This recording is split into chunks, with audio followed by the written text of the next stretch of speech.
One of the most controversial members of Congress, Republican Representative Marjorie Taylor Greene of Georgia, usually draws the ire of Democrats, but now she's speaking out against some in her own party and coming out in favor of what Democrats demand to reopen the government, an extension of enhanced health care subsidies.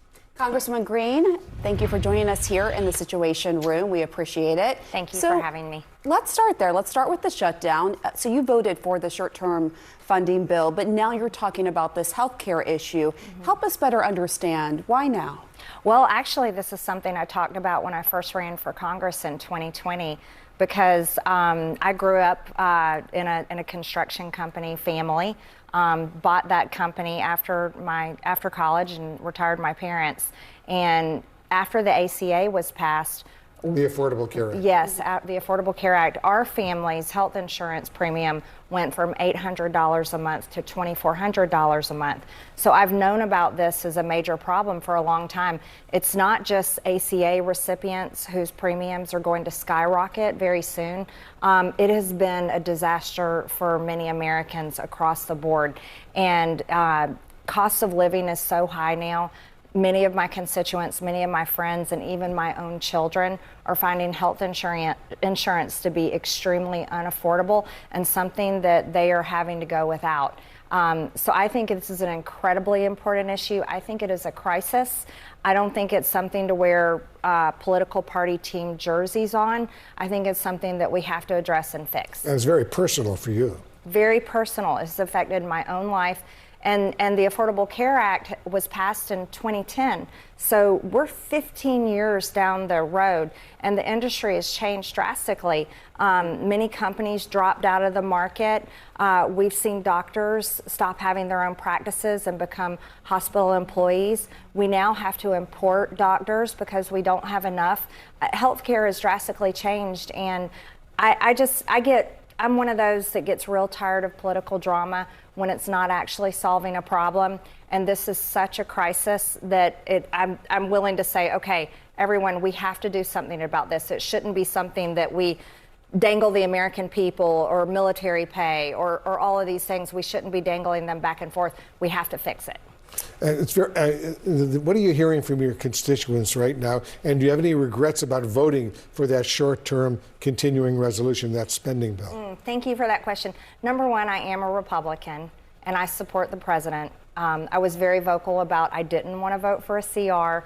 I want to pass our appropriations. That's our constitutional duty, and I want to bring that taxpayer dollars back to my district. I work hard on that, so that was important to me. But I support the president, and I voted for the CR. Number two, what am I hearing from my constituents? It's great. We track all the calls that come into my office. About 60% of the calls coming in right now are calls of support and saying, yes, health insurance is a crisis. They're telling us stories about how they're already paying $2,000 a month with $10,000 deductibles. I'm getting phone calls from people that are saying if the ACA tax credits expire, they aren't going to be able to have health insurance. They're going to have to drop it. But I'm hearing from people on both sides, people already on the ACA and people that are already getting crushed by high health insurance premiums. I want to ask you about this new Washington Post poll. It shows that 47% of Americans believe that President Trump and the Republicans are mainly responsible for the shutdown. You see it here on the screen, compared to just 30% of Americans who blame Democrats. Of course, Republicans are the ones with the power. Do you agree with Americans in that poll that see the shutdown as your party's fault? You know what? I don't think the shutdown is popular for either side. And so I see the shutdown completely different from maybe my party leadership. And I'm not putting the blame on the president. I'm actually putting the blame on the speaker and Leader Thune in the Senate. This should not be happening.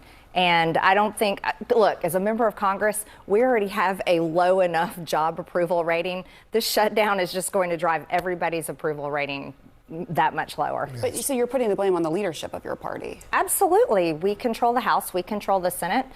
We have the White House. I've been vocal saying, you can use the nuclear option in the Senate. This doesn't have to be a shutdown.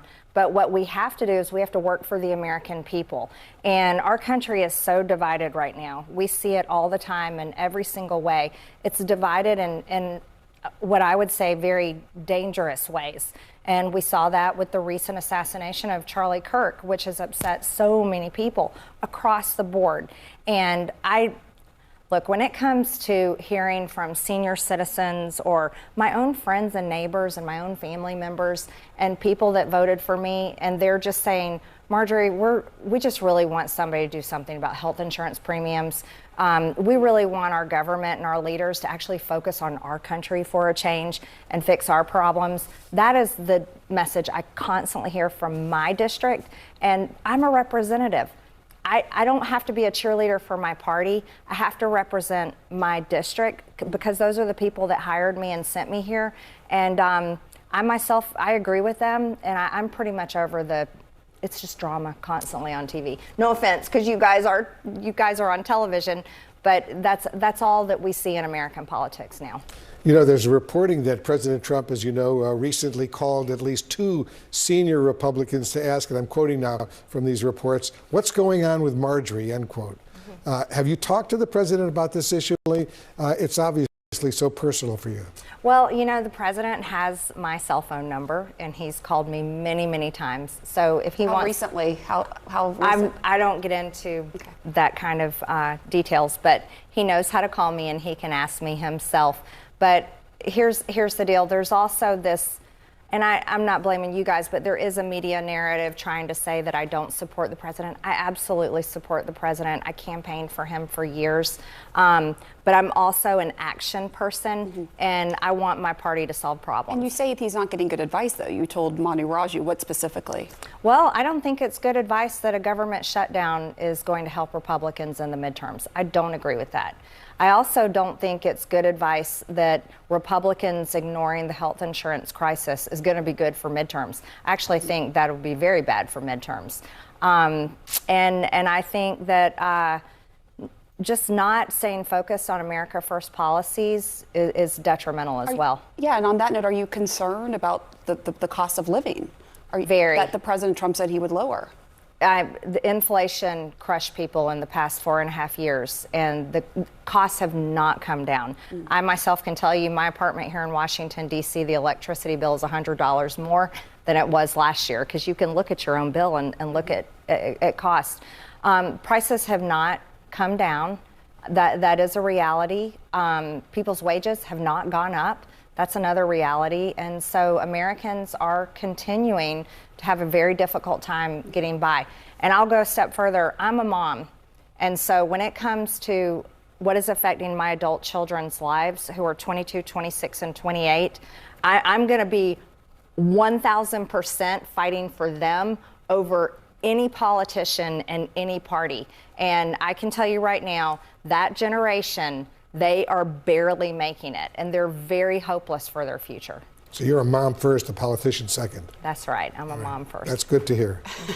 So I want to just ask you also about another issue you've been really outspoken about, and of course that is the Jeffrey Epstein files, wanting to release those. I know Democrats have also been calling for that, a few other Republicans as well. The Democrats are accusing Speaker Johnson of delaying the swearing in of Arizona's Democratic Congresswoman-elect because she would give the last vote needed to release those Epstein files. I'm wondering, the Speaker, for his part, he has denied that. He said it's because of the shutdown. Have you spoken to him? Do you think she should be sworn in right away? Well, I'll say it like this. I can't conclusively say if that's why the House is not in session, but the House should be in session. And the House should be in session for many reasons. We have appropriation bills that need to get passed. There is a new Democrat that's been elected that does deserve to be sworn in. Her district elected her. We have other bills that we need. More is coming. On the Republican line, Fort Belvoir, Virginia. Samantha, you're on with Speaker Johnson. Hi, Mr. Johnson. So my question or comments are related to what you said yesterday about not being open to pass any legislation to ensure that military gets paid. I'm sure you can tell by my voice I'm very shaky. Just want you to hear a little bit about my family. I have 2 medically fragile children. I have a husband who actively serves this country. He suffers from PTSD from his 2 tours in Afghanistan. If if we see a lapse in pay come the 15th, my children do not get to get the medication that's needed for them to live their life, because we live paycheck to paycheck. I heard you earlier say that you side with President Trump on anything that he says. Well, I just read an article this morning that said he absolutely wholeheartedly believes that there needs to be legislation put in so that we do not miss a paycheck. You have the power to do that. And as a Republican, I'm very disappointed in my party, and I'm very disappointed in you, because you do have the power to call the House back. You did that, or you refused to do that just for a show. I am begging you to pass this legislation. My kids could die. We don't have the credit because of the medical bills that I have to pay regularly. You could stop this, and you could be the one that could say military is getting paid. And I think that it is awful, and the audacity of someone who makes six figures a year to do this to military families is insane. All right, so Taylor Greene, I don't know, guy. Look, I covered Marjorie Taylor Greene obviously during her rise. I'm not a fan on her 99% of the time.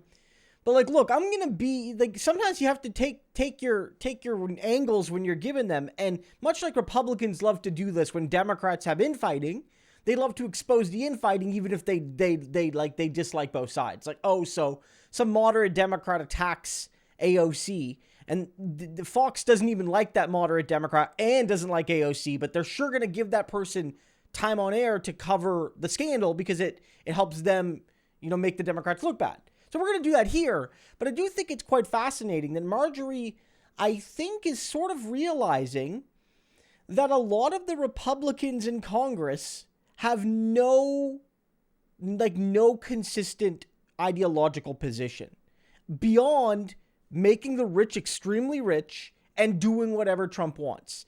And Marge, I think, and like maybe this is maybe I don't think I'm falling for it. I do think Marjorie Taylor Greene to some degree has like a vision for the country. It's a vision that in many ways is bad. Let's be clear.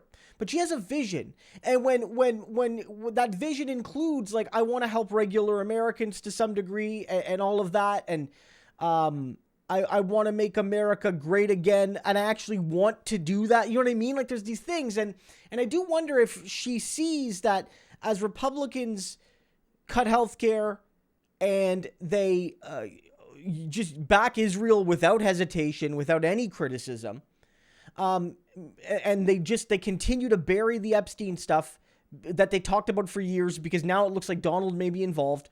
All of this really shows, I think, a few Republicans like Marjorie that are like, they don't have these principles that we do. Like, she's radically right-wing. She is. Same with Thomas Massie.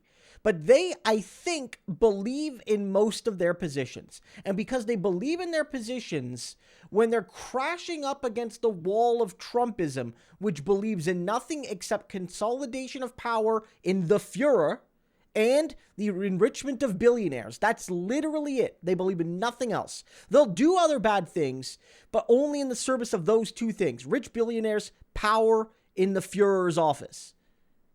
That some of these Republicans are like, I don't know if I want to get along with this. So you see some backing away from Massie, from Greene, and from others. Is this the end of MAGA? I mean, probably not. But you heard a regular person there on the phone. MAGA hates what Trump is doing, and the hate is only going to grow.